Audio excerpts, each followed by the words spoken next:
Hello everyone, this is Gunjan again, and let us continue our revision sessions. We have so far covered first and second chapter, which we can say that belong to the environmental science. Uh, Today we'll be discussing something as a part of chemistry. So we'll be discussing our fourth chapter. It is called heat. So let us find out what we shall learn in this chapter.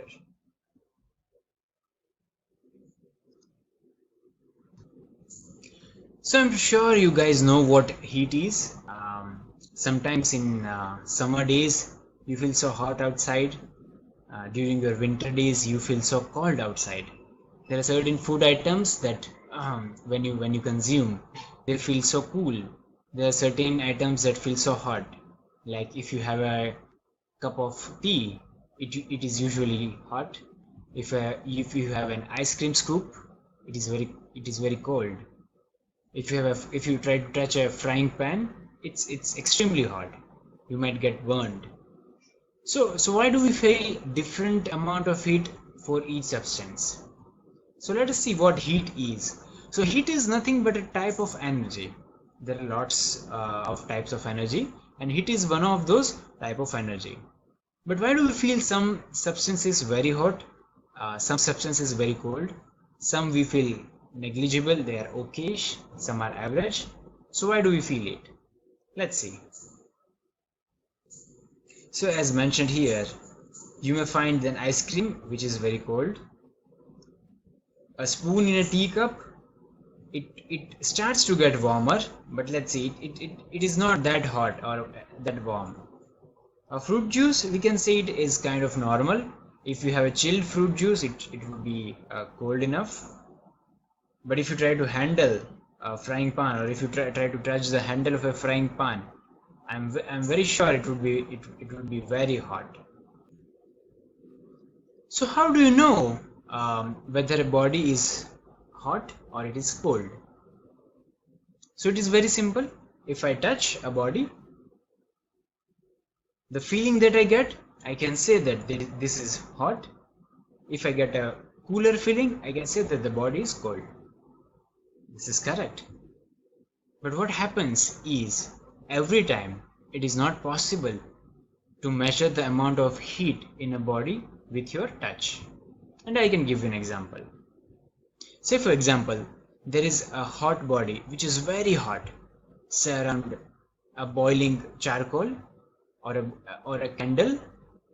So I want to measure the heat of the wax, or I want to measure the amount of heat of the candle. Is it possible to touch the flame of candle? No.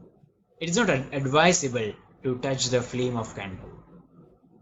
There is another example, the activity that is mentioned in your textbook here.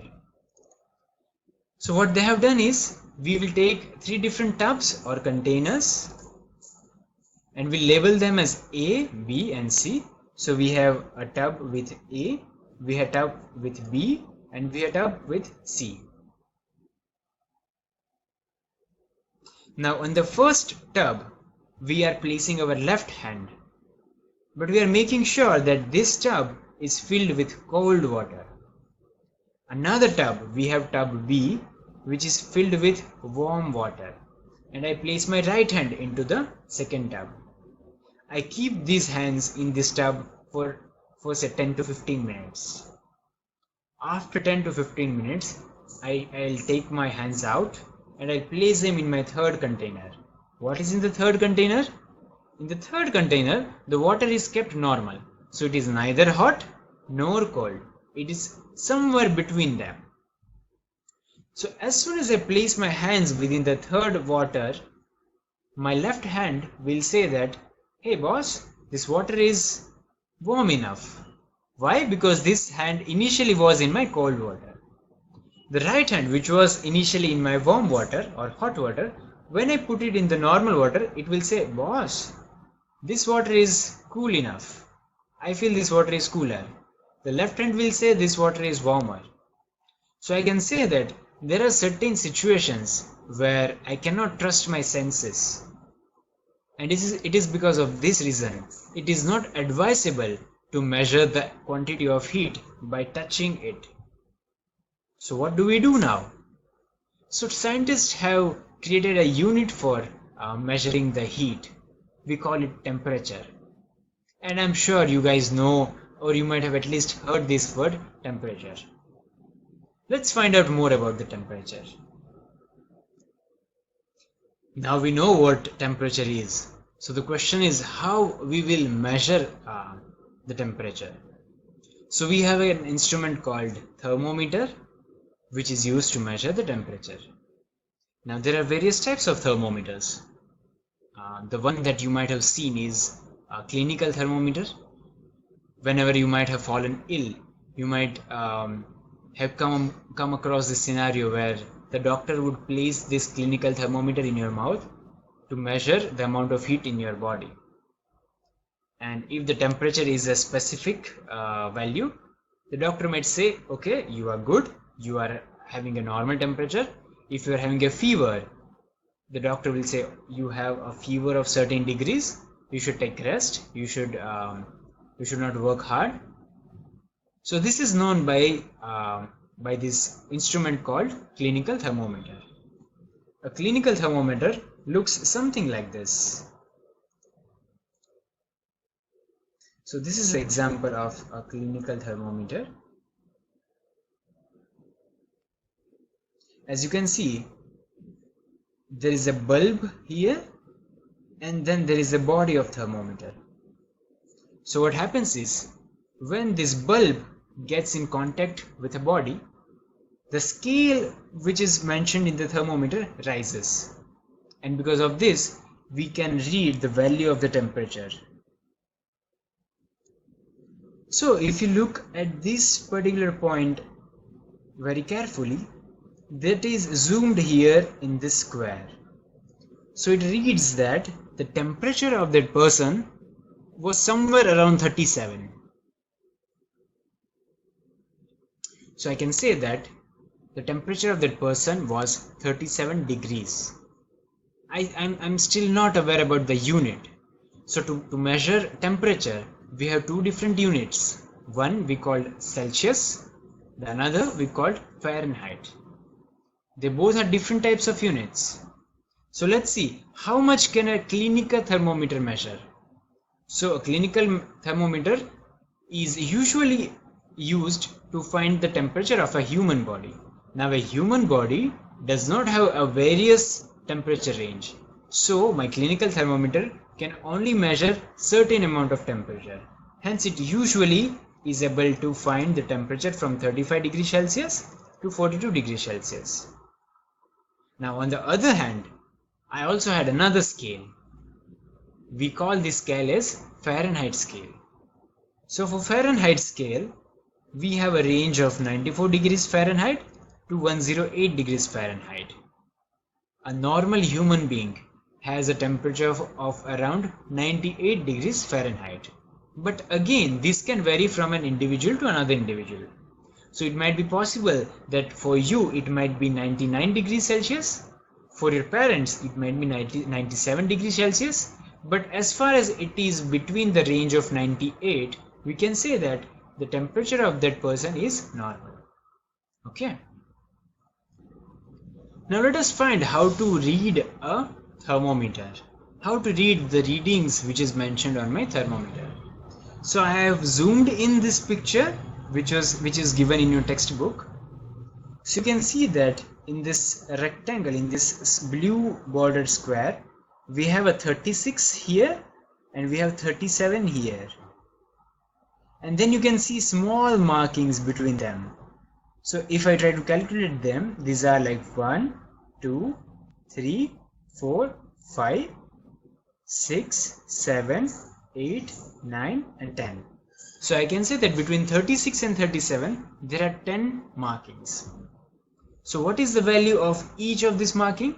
So I can say that from 36 to 37 we have an increment of 1 degree Celsius. So if I can divide 1 degree Celsius by 10, I can have that each of this increment will add 0.1 degree Celsius. So if you can see here closely, you might observe that currently the bigger number is 37, which is this mark, but my black mark, which is the mark of mercury, is 1 point again up to the right of 37. So I'll have to add the value of this 1 point to the value of 37. What is the value of 1 point? As we discussed, there are 10 points, there are 10 markings between 36 and 37. I can say that the value of one marking is 0.1 degree Celsius. So I can say that in this case, my temperature reading is 37.1 degree Celsius.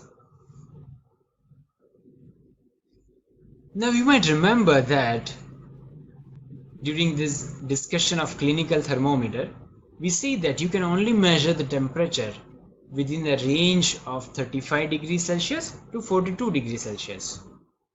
You also know that the boiling water is almost around 100 degrees Celsius. So you might be wondering, how can I measure the temperature of a boiling water? Well, to measure that, we have another apparatus. We call this apparatus as, we had the first one as clinical thermometer, which was used to measure the temperature of a human body. To measure the temperature of different substances like boiling water, certain chemicals, we use a laboratory thermometer. So how does a laboratory thermometer look? If you observe this yellow scale, this is a very long thermometer because it has to provide a huge range of temperatures. So typically a thermometer which is used in a laboratory has a range from -10 degrees Celsius to 110 degrees Celsius. It's -10 to 110. Why do we have -10? Because if you remember that the ice melts at 0 degrees Celsius. So the water gets transformed into ice crystals at 0 degrees Celsius.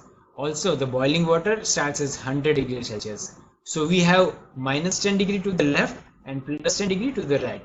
So usually a clinical thermometer has a range from -10 degree to 110 degrees Celsius. Now let us find out what is so special about this thermometer that it can give us a valid reading of my temperature. So what happens is, if you have looked at a laboratory thermometer which is looking like this, we also have a bulb which was similar to the clinical thermometer. This also had a bulb here. So what does this bulb have special? Because we have to keep the bulb in contact with the substance whose temperature we want to measure. Suppose you want to find the measure of your mobile, we have to keep the thermometer on the surface of mobile. If you want to measure the temperature of your body, we have to place that thermometer on your body. So what is so special about this bulb of a thermometer? So this bulb of thermometer is filled with mercury. And what happens is, mercury is a metal which reacts when there is a certain heat given to it. So the mercury expands from this bulb here towards the temperature scale. Now based on the amount of heat on a body, the mercury expands. So a body having a higher temperature, the mercury will expand to a higher scale. If the body is having a lower temperature, the mercury will not rise to that level. So that's how you can measure the amount of temperature using a thermometer. So now what happens is, say for example, we take an ice cold water and we place it in a beaker. So since the temperature of ice cold water is around 0 degree, we can see that the thermometer might be showing a 0 degree scale for a laboratory thermometer. As soon as you take the thermometer out of the beaker, you will quickly observe that the temperature rises. Why? Because the normal atmosphere surrounding us does not have a temperature of 0 degrees Celsius. The temperature we have in our usual space is almost around 30 to 35 degree room temperature. Now the temperature of ice cold water was 0 degree. The temperature in the room is 30 to 35 degrees. Hence the mercury level rises. as soon as you take the thermometer out of the ice cold water.